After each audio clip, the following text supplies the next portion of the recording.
We've all encountered them. The personality tests that align you to a style that defines your major characteristics and traits. Many of them have been around for decades. Many of them are quite accurate, some quite entertaining. What differs with Anne Dranitsaris and Heather Dranitsaris Hilliard's book is it aligns personality theories with current brain science, and for the more skeptical, provides fresh insight into how personality affects our behavior. So join us for the next 10 minutes to explore the book further and find out who we are meant to be. Lesson 1. What, me? Worry? The problem isn't that we can't meet our potential. The issue is we spend more time considering and trying to fix our faults and being frustrated by other seemingly more successful people. Who you are meant to be isn't just another self-help book. As the authors state, who you are meant to be doesn't mean what you are meant to do. Being is a state, not an activity. The purpose of this book is to show us how to fill the gap between what we know and what we do, to experience our life instead of worrying about what might happen. The authors combine modern studies in how different parts of the brain function together with the role of emotion in learning and development. Together with psychological type analyses, needs, and brain dominance theories, they have created their Striving Styles Personality System, or SSPS. It's Carl Jung with brain science. We often get so caught up trying to do what others expect of us that we have become human doings rather than human beings. We let our fear decide and define what experiences we will have because we don't want to upset anyone. Whether we recognize it or not, fear is the biggest barrier to achieving our potential. Fear is a nervous system response. We are hardwired to survive, and fear is the early warning system. But what if we were to understand how to redirect these nervous system responses? What if we could use the physiology of our brain to our benefit? That's where SSPS comes in. Lesson 2. Our brain in 4 parts. The human brain can be divided into 4 quadrants, and these are at the heart of the SSPS system. The 4 sectors are described as follows. Left rational brain. The left rational brain plans and organizes information. It has an impersonal, systematic approach for focusing attention. It notices patterns and their differences. It does not look at things holistically, but rather breaks things into their component parts, sorts them, then decides what to do. The left rational brain is responsible for our self-concept, the idea of who we are and how we categorize ourselves. It's inward looking. Using the left rational brain, we decide what is right and wrong, according to our values, and challenge those who disagree. Right rational brain. The right rational brain is used to imagine, conceptualize, and extrapolate on information and experiences. It helps us visualize the future, what might be, based on what has gone before. It works holistically, pulling everything together to help us make a mind jump to a vision, making a cohesive whole out of disparate parts. The right rational brain is responsible for our self-image. It is outward-looking. Right emotional brain. The right emotional brain governs our feelings. It can produce emotions about current events, as well as recalling emotions from the past, using the latter to inform the former. If something feels real to the right emotional brain, then it is real, irrespective of whether fact-based evidence supports the belief. Our feelings from the past influence the present. Effectively, the right emotional brain is where we decide whether we like something or not. Left emotional brain. The left emotional brain is responsible for processing of positive and complex emotions. It operates in a fashion that is both impersonal and automatic. Things are black and white. It is the part of the brain that allows us to face challenges based on having had similar experiences before. The left emotional brain uses experiences to recreate familiarity in current challenges. It is linear and deliberate, able to follow plans without the need to know the final outcome. Let's now look at how SSPS dovetails with the 4 quadrants. Lesson 3. Striving Styles. The authors suggest that our personality has a style that includes the way we think and process information, our attitudes, the way we express our feelings, our needs, behaviors, actions, and our manner of interacting with others. In essence, it's a blend of facets of the 4 quadrants described. Each of the 4 brain quadrants operate in the external and internal world, giving 8 areas of personality, what the authors call striving styles. Each striving style behaves in predictable ways. We all have the potential of each of the 8 styles, although some are more dominant than others. With a hat tip to Maslow, each of us has a hierarchy of needs, and one of them is the strongest.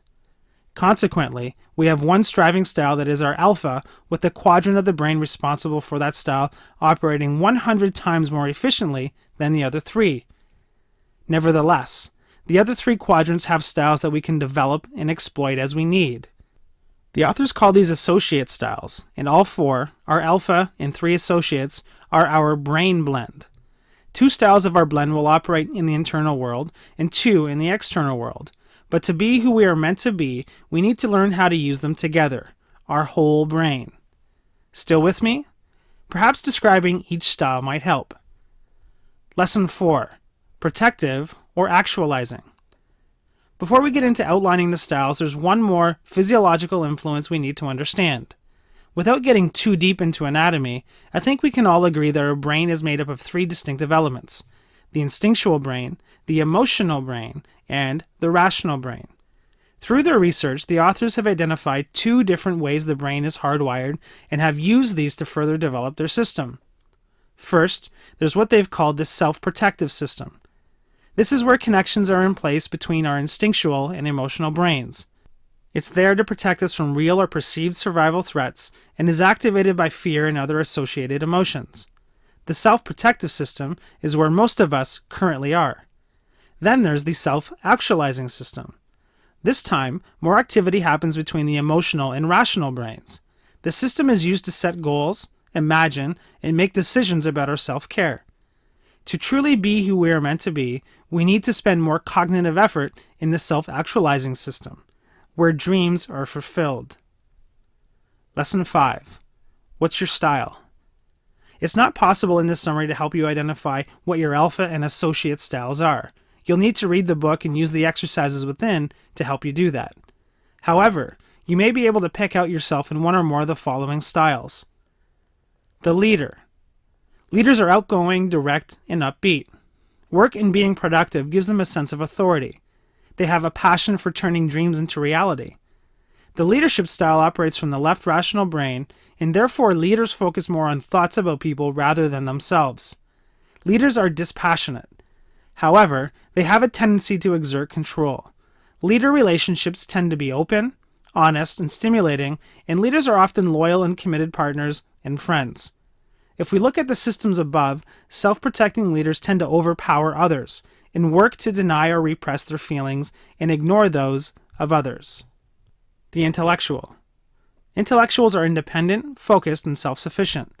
They live their life according to their own ideology. They aren't interested in others and don't want to influence them. Like the leader, they live out of the left rational brain. While they don't need to have control over others, intellectuals need to have control over themselves. Intellectuals care by being there. Friends and family are important. In social situations, intellectuals act as if they're invisible, and even though curiosity is key, emotional input is not that important. Self-protective intellectuals do and say what they want irrespective of consequences, hoard information, seek perfect knowledge, are there in body alone. Self-actualizing intellectuals stay connected with others, share, live in the real world, are happy to work with others. The performer. Goals excite and stimulate performers as they get a kick from doing what needs to be done.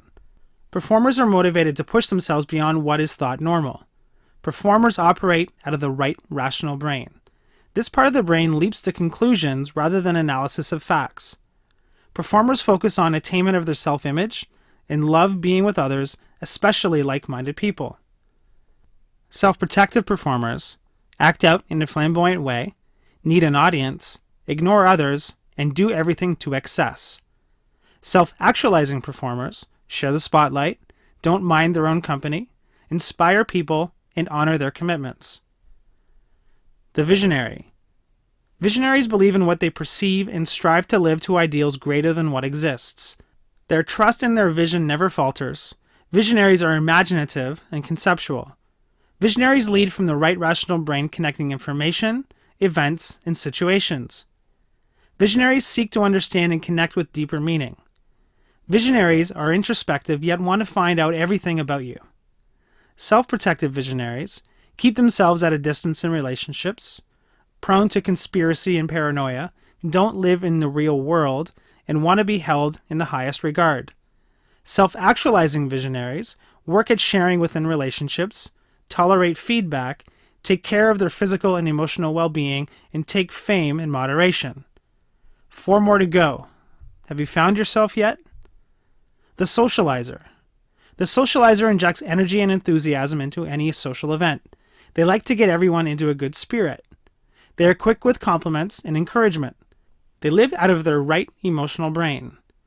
Socializers focus on what's happening outside of themselves and so spend most time in company rather than on their own. They are the relationship organizer.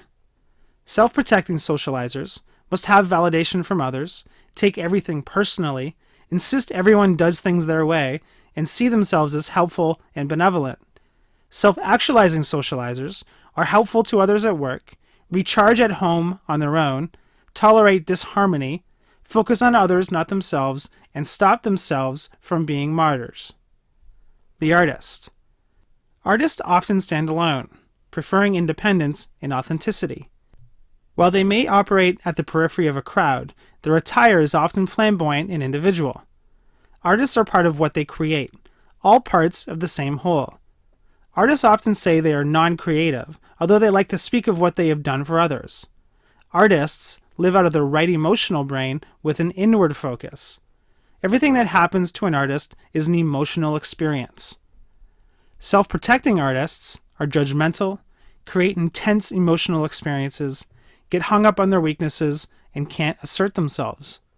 Self-actualizing artists live authentically, express what they need and want rather than expecting others to know, accept themselves for who they are, and are trustworthy communicators. The adventurer. Adventurers are spontaneous, enthusiastic, and generate excitement. They can charm themselves out of trouble. Adventurers are competitive, making everything a game. They argue for fun and enjoy banter and camaraderie. They are popular and use this to their advantage.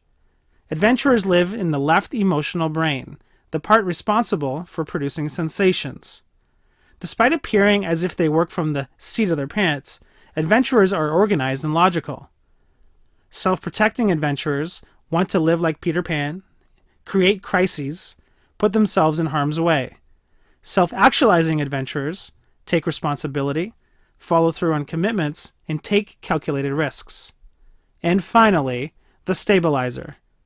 Stabilizers are the pillars of society, demonstrating a strong sense of commitment, responsibility, and making others secure. Stabilizers have a good work ethic and believe work creates character. Once committed to something, they see it through. Stabilizers help others complete tasks. Stabilizers live in the left emotional brain where an inward focus makes them feel secure. Stabilizers categorize right from wrong, good from bad. Self-protecting stabilizers say no before considering something, become withdrawn and uncommunicative, see everyone as unsafe, and become emotional, insisting others conform with their ideal. Self-actualizing stabilizers stop making mountains out of molehills, learn to trust, enjoy people for who they are, and challenge their self-imposed limits. So there you have it. Which of the styles is most like you? Do you align to more than one? Which styles do you aspire to? With these vital insights, you can hopefully be who you are meant to be.